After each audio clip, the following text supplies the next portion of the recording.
Okay, so tapos na tayo sa lesson 1 at we are going to start now in lesson 2.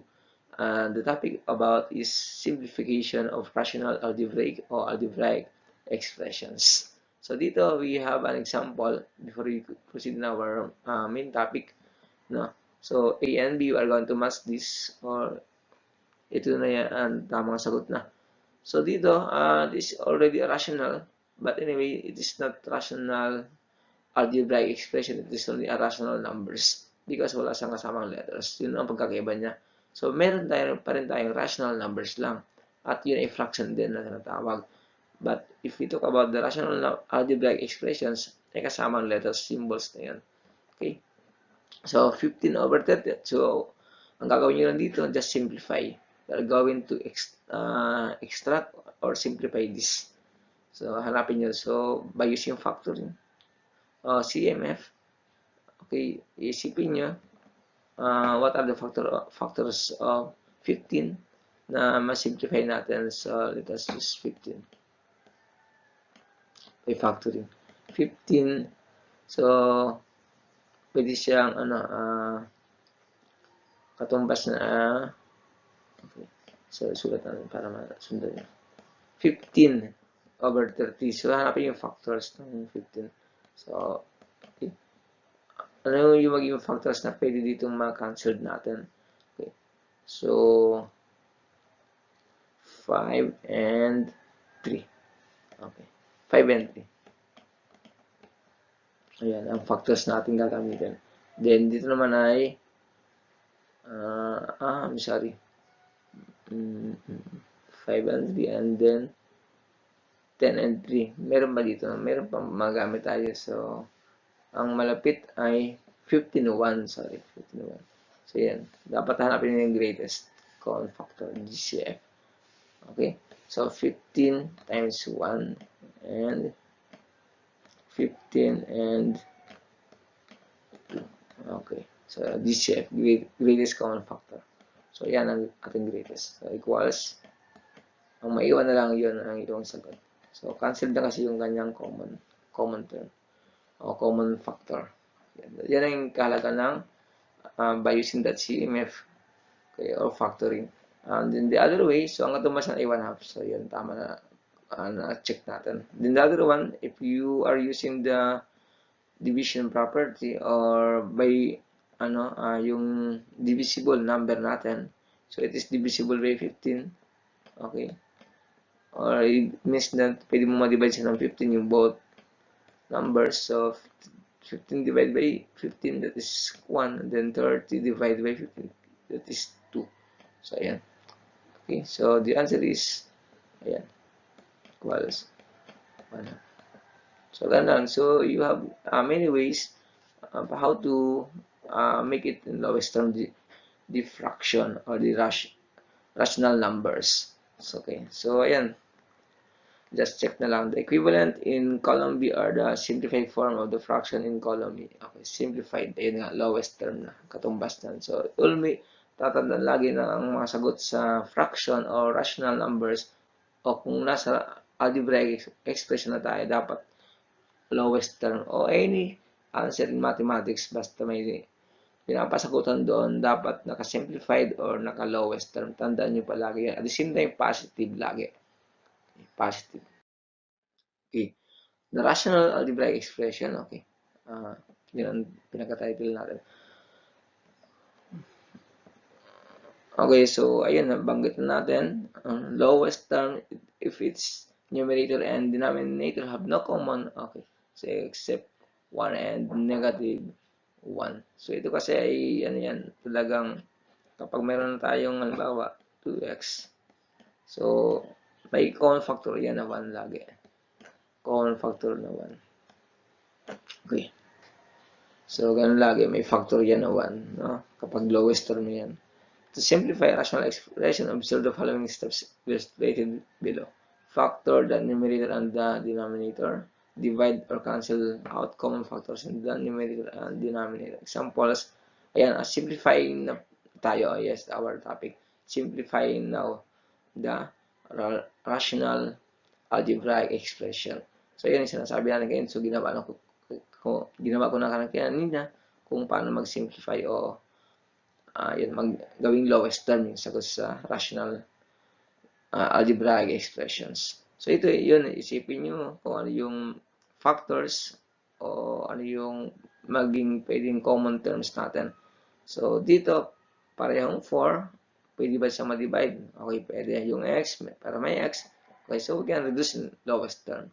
So by using the CMF, okay, so 4, what will be the factor? It is 1 and 16. Okay. Ay, sorry. 4 times 4. Okay. 4 times 4. Okay. So that is 4 times 4. Okay. So 4. And then, yung ating x naman, so we have x, okay, times x. That is the factor. All these are the factors. And then, x times 1. So, yan. Pareho ito. Cancelled. Okay. And then, ito. Cancelled. Yan. So, naiwan na lang natin ay 1 times x over 4. So, already understood na 1 is equivalent to x. So, hindi na yan sinusulat. So, our answer is, ay, sorry. Dito pala yung x. Ito pala yung x square, sorry. Ito ay, wala yan. Isa lang na x ang maiwan. So, that's already 1. Okay. Yan. Si x ang maiwan. Ano tayo? So, the answer is 1 over 4x. Yan. Tama. So, by using the factoring tayo. Using factoring. Or, what is the other way? Okay.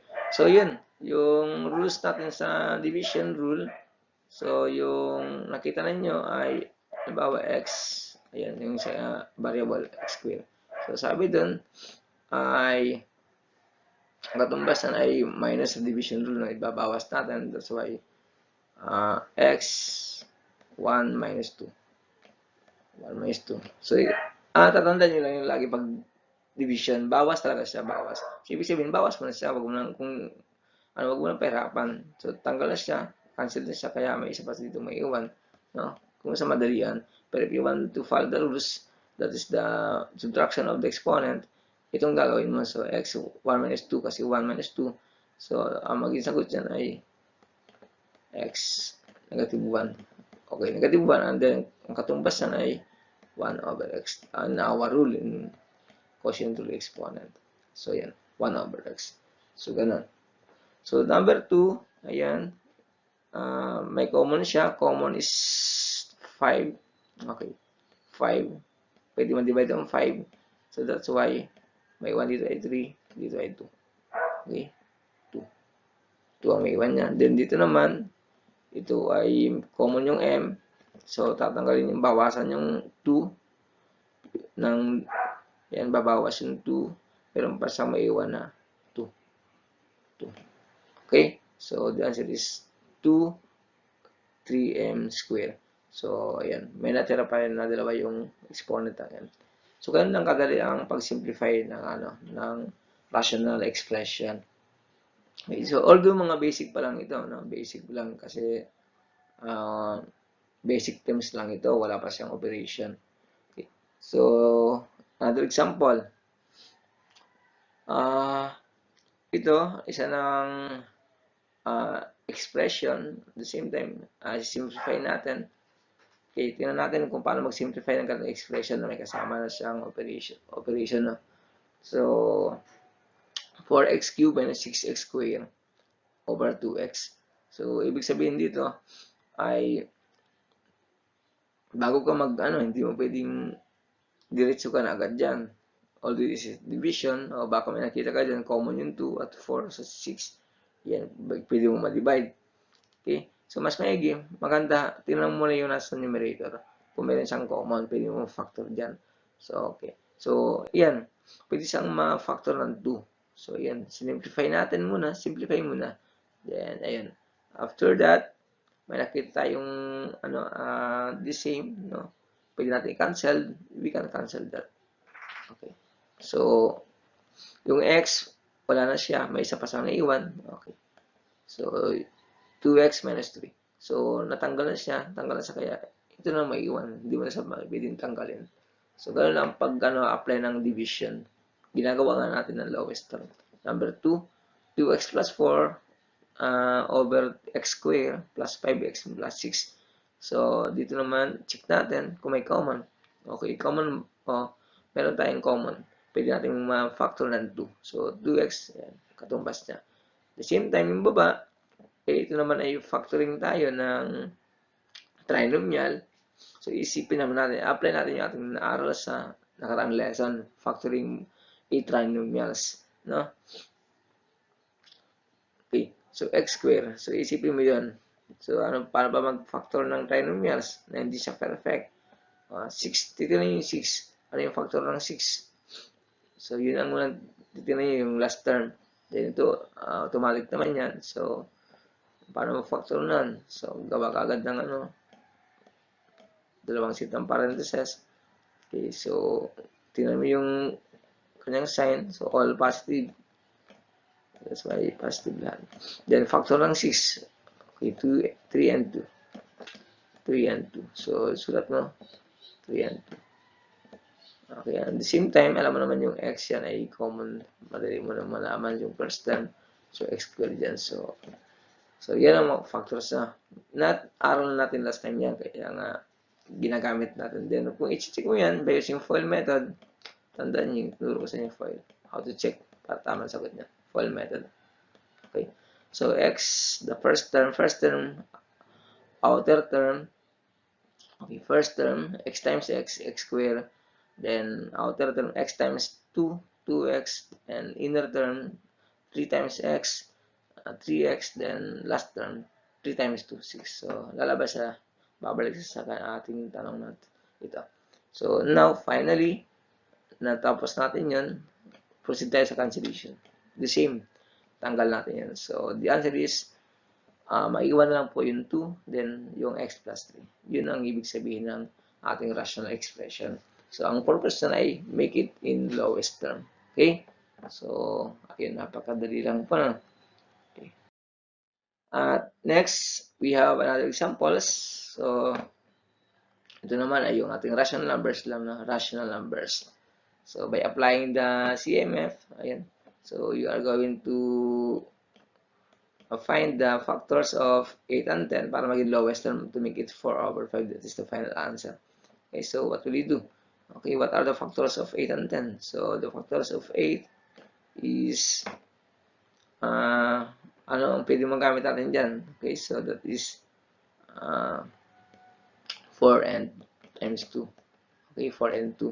And then yun din naman ay 5 and 2. 5 and 2. Okay. So now, by using that, okay, so we have, let us write, over 10, okay, so equals 4, 2, and 5. Anyway, yung equal sign natin dapat na tatandaan nyo lagi, medyo nahirapan ako sa mouse ko. So, ayan, the same, tanggal na yan, that's why, ayan ang kalabasan niya. 5, ayan, 4/5. Okay. So, yan ang kung paano nakuha yung 4/5 at simplified natin. Or the other way, diretso ko na agad. 8 over 10. Isipin mo yung numbers na pwede ma-divide natin, divisible natin. So, it will be divided by 2. Okay, by 2. Pwede ma-divide ng 3 yan natin. Both sides na divide ng 2. Okay. So, pwede ma-divide natin ng 2 yan ng both numbers. So, 8 divided by 2, 4. And 10 divided by 2, 5. Okay, 4/5. That is the final answer. The same din this is number 2 example. So 18 over 24. So what will be the factors or divisible number? So by 6 by 6 then by 2. So if you want to use this CMF or factoring, na papakita mo kung paano i-cancel yung factors, paano i-cancel. Okay, you can do that. Okay, kung saan yung madali sa inyo. Okay, that's it. And then, we have a lot of examples here, number 2 and 3. So, kasama, kanina po rational numbers lang, this time po rational expression na tayo. So, this time, ayan, pinapakita na kung paano mag-factoring by using the CMF. Ayan, yung parehong terms, cancel na tayo na. Okay. So, ayan, yung ginagawa natin kanina na rin. So, susundan nyo lang po. So, ito po ay karagdagan lang ng mga paraan para lalo yung makukuha ang ating lesson. And then, finally, our answer is, ito, nagkamali lang to, that is 2. So, mali lang yung pag-type natin na. Okay, so pinapakita na ginawa natin yan kanina kung paano gawin yung mga factors at pagharap ng lowest term. Number 3, the same pa rin, ayun, ginawa natin kanina by getting the factors of this. Ito ay yung applying of the perfect square of trinomial. No? Perfect square of trinomial. So, it means that kapag nakita ito, perfect yan. So, ayun, hanapin nyo agad yung perfect square ng 49, that is 7, and negative 7. So, kapag negative, dapat ay magkasama lagi. Ito yung difference of two squares. Different of two squares.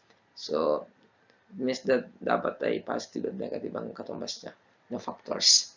Okay, para maging result ng ganito. No? Naaral natin last time yan by using the FOIL method para ma-check yan. FOIL method, yung ginawa natin kanina. So, lahat ng yan. At the same time, factors this denominator. Okay. Para ang purpose kasi ma-cancel natin. So, the same yan, the same. So, cancel natin. May iwan na lang po x plus 7. Y plus 7. So, ayun. And then 2.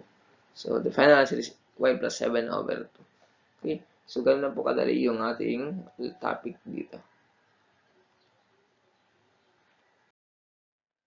Okay. And then, other examples.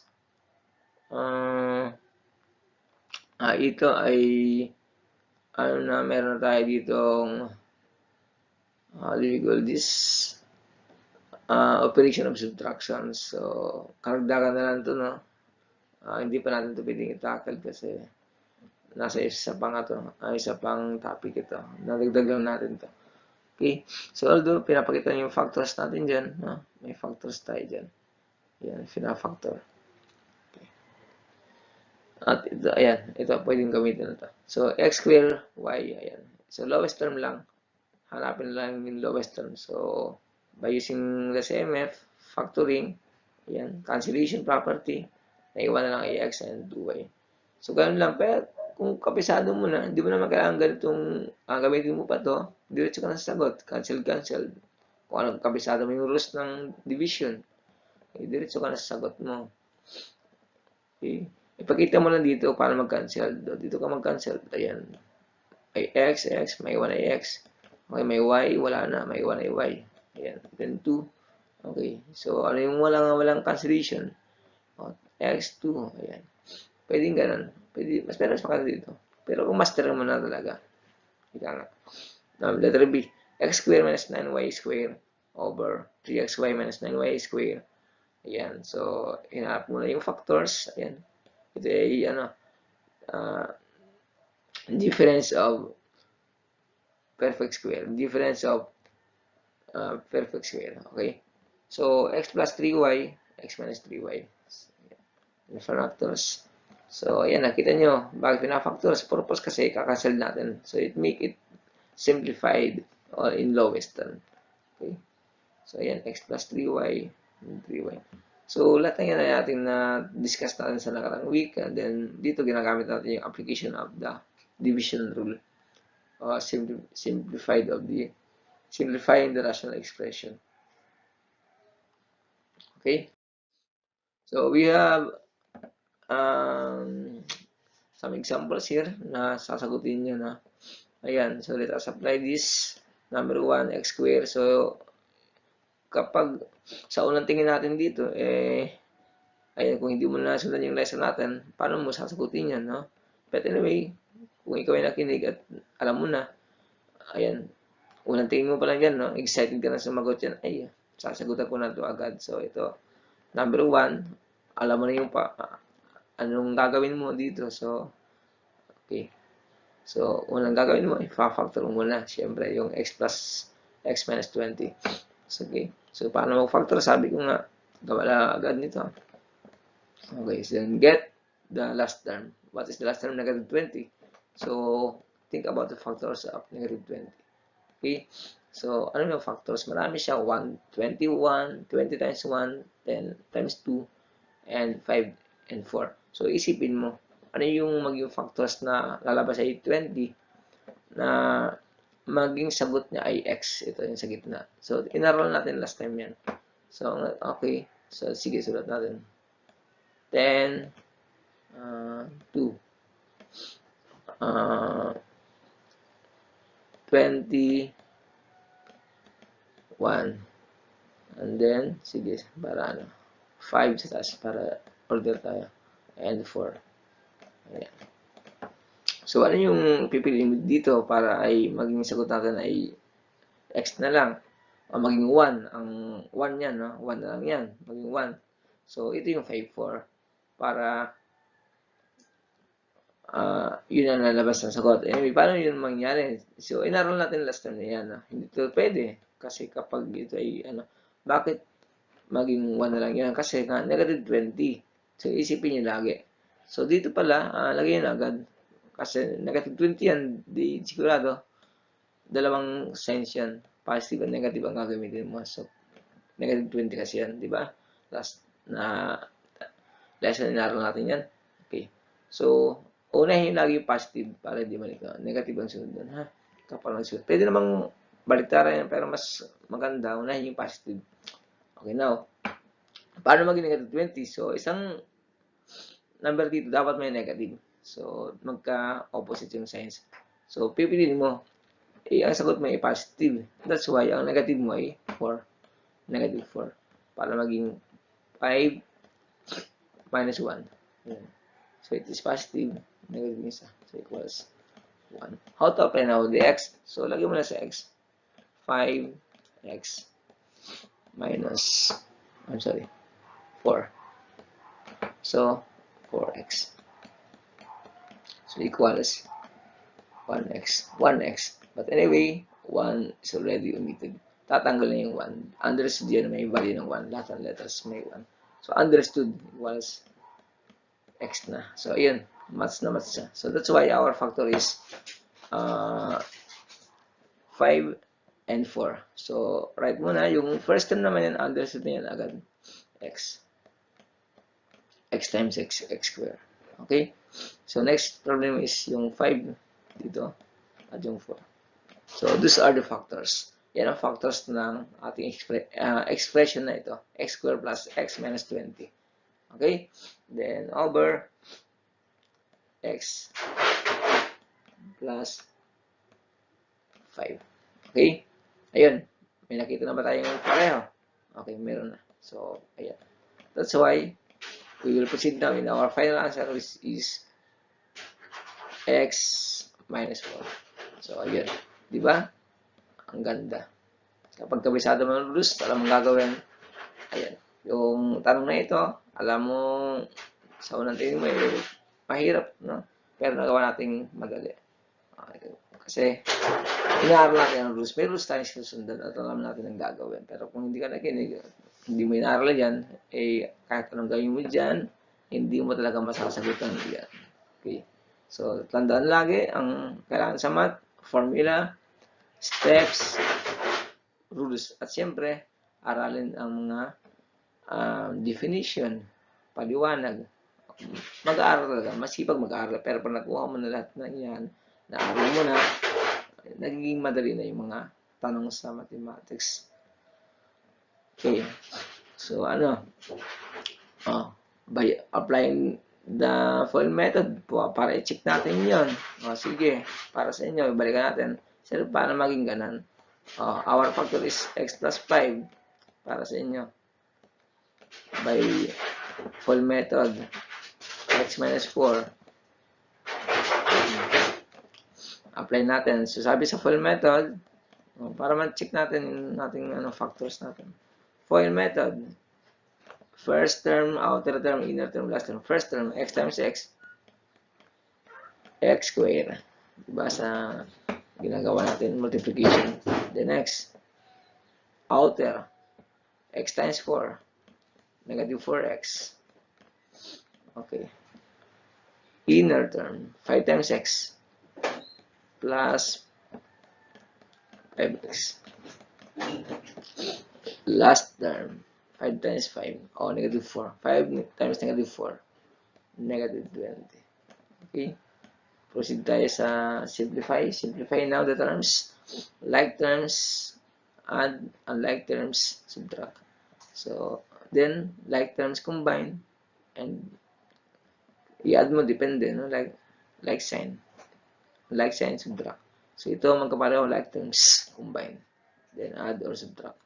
So, now, different sign, subtract. So, we have x squared. So, mas malaki yung 5, that's why, plus, copy the sign of the other number, x minus 20. Ganun lang. Okay? So, ayun. Check. Check natin. That is, equal sila. So, it means that our factors is the answer, no, in our expression. Check siya. Match siya. Tama. This is the horizontal method by using full method, applying the full method, no, horizontal. Then, we have the vertical. No, we have the vertical method. No, if you want to use the vertical method, x times x. So, we have two ways. X squared, then x times negative 4, negative 4x, then 5 times x, 5x, 5x, then the last one is 5 negative 4, 5 times negative 4, negative 20, negative 20. So, tatapat nyo yung like terms, tapat na.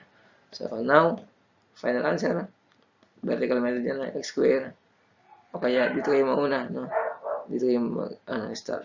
So, 20, negative, okay?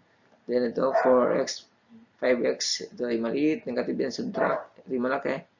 So, that's why x, copy the sign, this number, positive siya. So, x squared plus x minus 20. So, we have two ways, the horizontal, vertical. So, lahat naman ito, naturo ko na sa inyo. So, inulit ko lang para sa inyo. Para lalo nyo ma-master ang mga rules natin at methods. Okay? So, yun. So, you just answer the number 2, 3, 4, 5. Para sa inyo naman lang. Para sa inyo naman yan para ma-apply yung ating inaaral. Okay? At yun. So, tapos natin yung ating topic about the illustration of the rational expression, and then same time, we already applied the simplifying the rational expression. Okay? So, ayan. Then, just as a short start na lang for the two questions. Number 1, what have you learned? Number 2, how will you apply this in your everyday activity? Salamat po. Ayan. So, always remember this quotation. Muli, ayan, dyan po nagtapos ang ating lesson in our week 3. Maraming salamat at sunod po ulit.